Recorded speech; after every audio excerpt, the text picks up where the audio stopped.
दोस्तों, styler matric tutorial में आप सभी का स्वागत है। तो बच्चों, हम लोगों ने जो सेकेंड हिंदी वर्णिका का जो पार्ट 1 में लेकर के आया था, आप पे दही वाली मंगम्मा और ढहते विश्वास में 2 कहानी आपको पढ़ा चुका था, समरी उसका।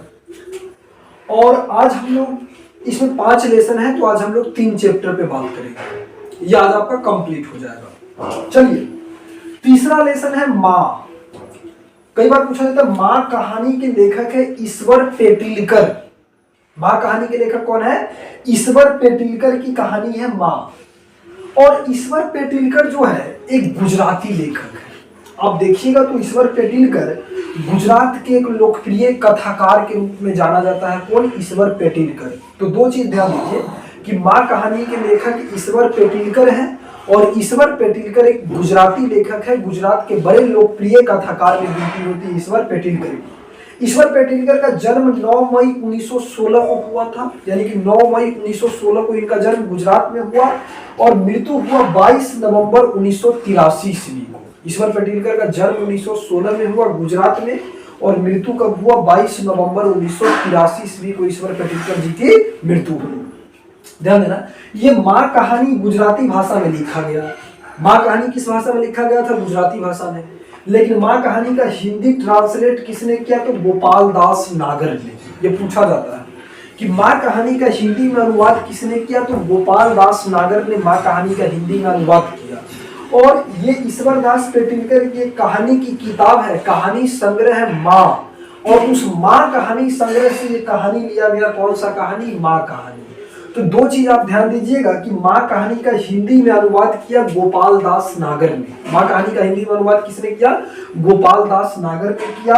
और माँ कहानी ईश्वर पेटिलकर के किस रचना से लिया गया? तो माँ रचना से लिया गया। देखिए, इस कहानी में आपको मैं एक चीज बताता हूँ कि ईश्वर पेटिलकर जो है, इनकी ईश्वर पेटिलकर की एक प्रसिद्ध कहानी है खून की सगाई। पूछता है, ईश्वर पेटिलकर की एक प्रसिद्ध कहानी है जिस कहानी का नाम है खून की सगाई। तो खून की सगाई की प्रसिद्ध कहानी है। और ईश्वर पेटिलकर का एक बड़ा लोकप्रिय उपन्यास है काला पानी। कौन सा है? काला पानी। तो प्रसिद्ध कहानी ईश्वर पेटिलकर की है खून की सगाई, इनकी प्रसिद्ध कहानी है। ईश्वर पेटिलकर की प्रसिद्ध कहानी क्या है? खून की सगाई। और लोकप्रिय उपन्यास क्या है? काला पानी। तो कोई आदमी पूछेगा कि ईश्वर पेटिलकर जी का लोकप्रिय उपन्यास क्या है, तब बताइएगा काला पानी जो है, जो ईश्वर पेटिलकर जी का क्या है, बड़ा लोकप्रिय उपन्यास है। अब आप देखिए कि माँ कहानी के पात्र में कौन कौन है। तो माँ कहानी में इसका मेन पात्र है माँ। और माँ की जो बेटी होती है मंगू। और आप जानते हैं मंगू क्या है? पागल और गूंगी लड़की है। माँ की सबसे छोटी लड़की है, घर में मंगू सबसे छोटी है। और मंगू जो है जो पागल और गूंगी लड़की है। और माँ हमेशा मंगू को लेकर के काफी चिंतित रहती है। माँ ही मंगू का देखभाल करती है, मंगू की कपड़ा बदलना, उसे खाना खिलाना, उसके दिनचर्या को पूरा करना, ये सब किसके ऊपर है? माँ के ऊपर है। तो माँ है, मंगू है। मंगू क्या है? तो मंगू पागल और गूंगी लड़की है। ठीक है। देखिए, मंगू का 2 बड़ा भाई है और मंगू के 2 बड़ा भाई है। दोनों भाई का विवाह हो चुका है और दोनों भाई शहर में काम करता है।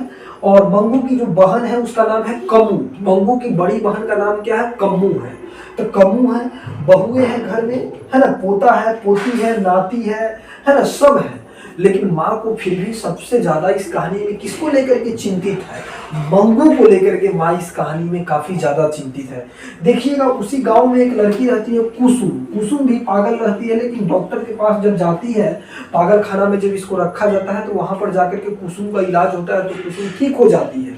यही देख करके बहुत सारे लोग माँ को भी सलाह देते हैं कि माँ जी आप भी अपनी बेटी को क्या कीजिए, यानी कि अस्पताल में भेजिए।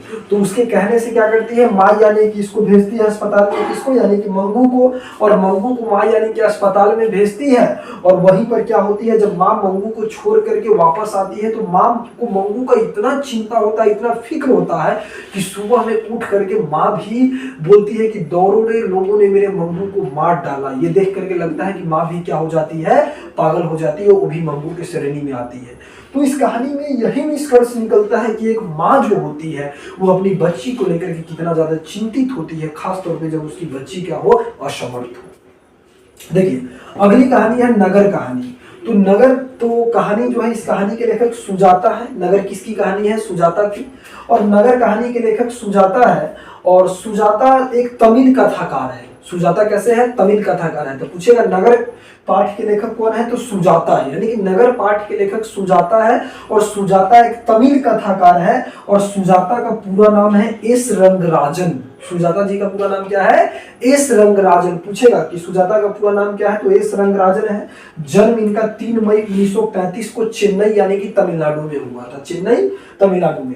देखिए सुजाता ने जो नगर कहानी जो लिखा, तो नगर कहानी का जो यानी कि एक सुजाता का किताब है आधुनिक तमिल कहानियां, और आधुनिक तमिल कहानी से ही नगर कहानी लिया गया। पूछेगा कि नगर कहानी सुजाता की किस रचना से लिया गया? तो आधुनिक तमिल कहानियों से नगर कहानी लिया गया। और ये जो नगर कहानी का जो हिंदी में जो ट्रांसलेट किया, नगर कहानी का जो हिंदी में जो अनुवाद किया, ये किया के.एम. जमुना ने। किसने किया? के.एम. जमुना ने। तो पूछेगा कि नगर कहानी का हिंदी में अनुवाद किसने किया था? के.एम. जमुना ने किया।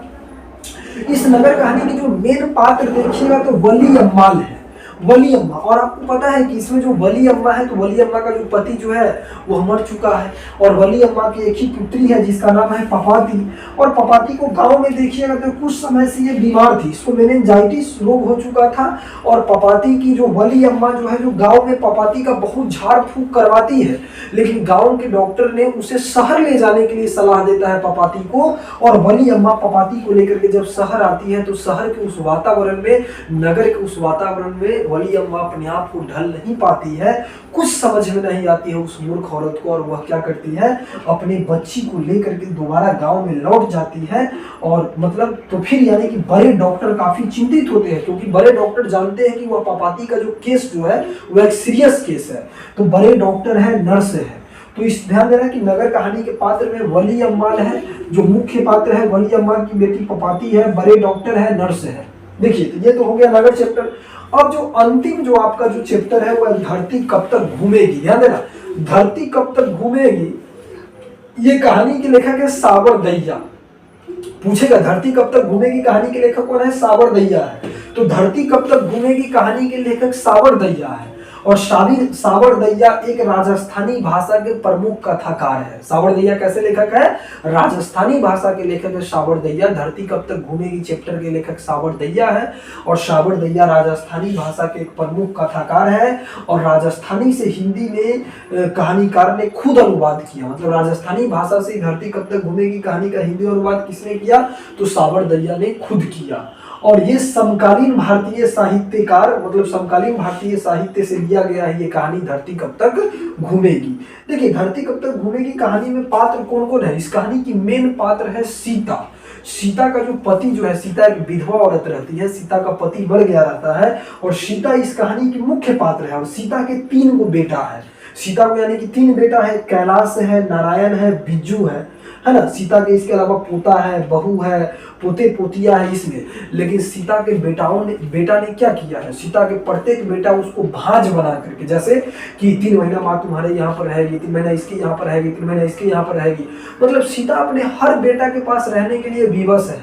तो सीता को लग रहा है कि धरती कब तक घूमेगी, यानी कि सीता माँ जो है जो कब तक अपने बेटे के आश्रय में घूमेगी, किस बेटा के, यानी कि इस धरती कब तक घूमेगी कहानी में इन चीजों को दिखाया गया है।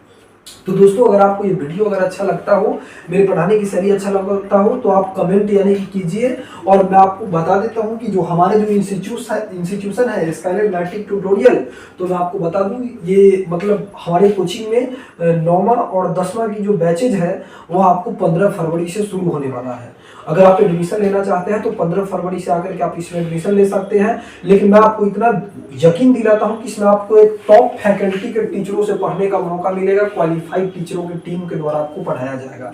ठीक है, यहाँ पर वो झोरा छाप मास्टर नहीं है जो अगर आपको कुछ पढ़ाए तो अपनी क्वालिफिकेशन छुपाते हैं। यहाँ पर बहुत सारे ऐसे कोचिंग संस्थान चलते हैं जो अपनी एकेडमिक योग्यता को छुपा करके रखते हैं, बच्चा को दिग्भ्रमित करते हैं, लेकिन यहाँ पर ऐसा नहीं है। जी धन्यवाद। अगर वीडियो अच्छा लगता हो तो आप शेयर कीजिए।